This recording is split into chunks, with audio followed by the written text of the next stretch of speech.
மீனாட்சி அம்மன் திருக்கோயில் மற்றும் திருக்கல்யாண வரலாறு பற்றி தெரிந்து கொள்ளலாம் வாங்க. மதுரையை ஆண்டு வந்த மலையத்துவச பாண்டியனும் அவரது மனைவி காஞ்சனமாலையும் மகப்பேறு வேண்டி இறைவனை வழிபட்டு வந்தனர். பல்வேறு யாகங்களை செய்தனர். பிறகு பிரம்மன் உபதேசித்ததன் பேரில் புத்திரகாமேட்டி யாகம் மேற்கொண்டனர். அப்போது அவர்களுக்கு அருளும் பொருட்டு இவ்வுலகையே ஈன்ற அன்னையான உமாதேவியார் அந்த யாக குண்டத்தில் 3 தனங்களையுடைய பெண் குழந்தையாக தோன்றினார். குழந்தையை உருவம் கண்டு பேரானந்தம் பெற்ற அரசனும் அரசியும் அக்குழந்தையின் உருவிலே இருக்கும் மாற்றம் கண்டு மனம் வருந்தினர். அப்பொழுது சிவபெருமான் அசரீரியாக, மன்னா மனம் வருந்தாதே, இக்குழந்தைக்கு தடாதகை என்று பெயரிட்டு கல்வி கேள்விகளில் சிறப்பு பெறுமாறு அனைத்து கலைகளையும் கற்றுக்கொடு. தனக்கேற்ற கணவனை இக்குழந்தை காணும்போது மிகுதியாக உள்ள ஒரு தனம் மறைந்துவிடும் என கூறினார். அரசனும் மன அமைதி பெற்றான். ஒருவன் பிறக்கின்ற போது பரஞானம், அபர ஞானம், தன் முனைப்பு என்ற ஆணவமாகிய 3 தனங்களோடு பிறக்கின்றான். தடாதகைக்கு இறைவனை பார்த்தவுடன் 3வது தனம் மறைந்ததைப் போல மனிதன் இறைவனை நினைப்பதால் ஆணவம் என்ற 3வது தனம் மறையும் என்பது தத்துவம். தடாதகை நாளொரு மேனியும் பொழுதொரு வண்ணமுமாக வளர்ந்து கல்வி கேள்விகளில் சிறந்து வீரம் மிக்கவளாக வளர்ந்தாள். பாண்டிய நாட்டின் அரசியானாள். செங்கோல் வழுவாமல் சிறந்த முறையில் ஆட்சி செலுத்தினாள். பாண்டிய நாடு பெருவளம் பெற்று பொன்னாடாக பொலிவு பெற்றது. தடாதகை தன் நாட்டின் எல்லையை விரிவுபடுத்த எண்ணி பல குறுநில மன்னர்களின் மீது படையெடுத்து சென்று வென்றாள். பிறகு பெரும்படையுடன் சென்று கையிலையம்பதியை அடைந்து போர் முரசு கொட்டினாள். அவளை எதிர்த்த பூத படைகளும் நந்திதேவரின் படைகளும் தோல்வியை தழுவின. இதனை அறிந்த இறைவன் போர்க்கோலத்துடன் அங்கே எழுந்தருளினார். அப்பெருமானை தன்னெதிரே கண்டதும் தடாதகை பெண்ணுக்கே உரிய அச்சம், மடம், நாணம், பயிர்ப்பு என்ற 4 வகை நெறியில் நாணி தலை குனிந்தாள். அவரது 3வது தனங்களில் ஒன்று மறைந்தது. இறைவனே தனக்குரிய கணவன் என்பதை உணர்ந்தாள். இறைவன், நீ மதுரைக்கு செல், 8ஆம் நாள் நாம் அங்கு வந்து உன்னை மணம் புரிவோம் என்று கூறினார். அதன்படியே தடாதகை மதுரையை அடைந்தார். இறைவனுக்கும் தடாதகைக்குமான திருமண நாள் குறித்து பல நாட்டு மன்னர்களுக்கும் ஓலை அனுப்பப்பட்டது. வீதிகளும் மாளிகைகளும் அலங்கரிக்கப்பட்டன. தேவர்களும் முனிவர்களும் திருமாலும் வந்திருந்தனர்.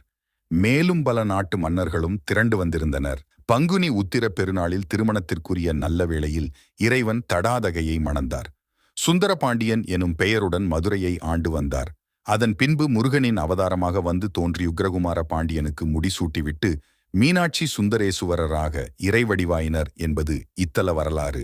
மீனை ஒத்த கண்களை உடைய தடாதகை பிராட்டியே மீனாட்சி அம்மை என்ற பெயருடன் கோவில் கொண்டு விளங்குகின்றாள். தன்னை வேண்டிய பக்தர்களுக்கு அருளியவளாக மீனாட்சி அம்பிகை இத்தலத்தில் அருளுகிறாள். இதனால் தான் பெண்களின் தெய்வமாக இவள் கருதப்படுகிறாள்.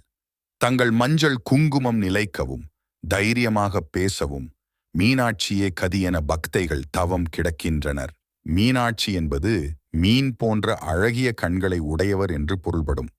மீன் முட்டையிட்டு தனது பார்வையாலேயே குஞ்சு பொரிக்கும். அதுபோல உலகத்து மக்களுக்கு தன் அருள் பார்வையால் மீனாட்சி நலம் தருபவள் என புராணங்கள் போற்றுகின்றன.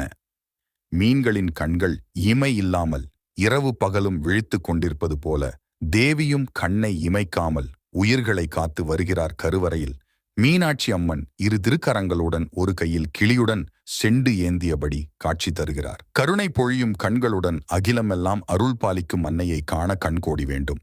இவரை வணங்கினால் சகல ஐஸ்வர்யங்களுடன் கூடிய வாழ்க்கை அமையும் என்பது பக்தர்களின் நம்பிக்கை.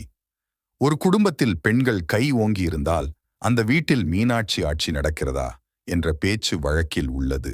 அந்த அளவுக்கு மீனாட்சி அம்மன் புகழ் இன்றளவும் கொடிகற்றி பறக்கிறது.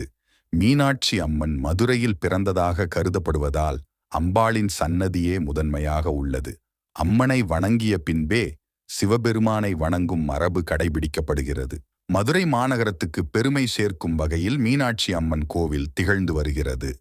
நகரின் மையப்பகுதியில் மிக பிரம்மாண்டமான கோபுரங்களுடன் கம்பீரமாக காட்சியளிக்கும் அம்மன் கோவில் உலக பிரசித்தி பெற்றதாகும். மிகப்பெரிய கோவிலாக கருதப்படும் இந்த கோவில் 1600 ஆண்டு கால பழமை வாய்ந்தது. இந்த கோவில் 17 ஏக்கர் பரப்பளவில் அமைந்துள்ளது. மீனாட்சி அம்மன் கோவிலில் மதுரைக்கு அழகு சேர்ப்பது அதன் கோபுரங்களும் அதில் உள்ள கலாச்சார சிற்பங்களும் தான். மொத்தம் 12 கோபுரங்கள், தங்கத்திலான கோபுரங்கள் 2 என 14 கோபுரங்கள் உள்ளன. இதில் கிழக்கு, மேற்கு, வடக்கு, தெற்கு என ஒவ்வொரு திசைக்கும் ஏற்றாற்போல் 4 பிரம்மாண்ட வெளிப்புற கோபுரங்கள் அமையப் பெற்றுள்ளன. மீனாட்சி சுந்தரேசுவரர் கோவில் என்று அழைக்கப்பட்டு வருகிறது. மீனாட்சி அம்மன் மதுரையில் பிறந்ததாக கருதப்படுவதால் அம்பாளின் சன்னதியே முதன்மையாக உள்ளது.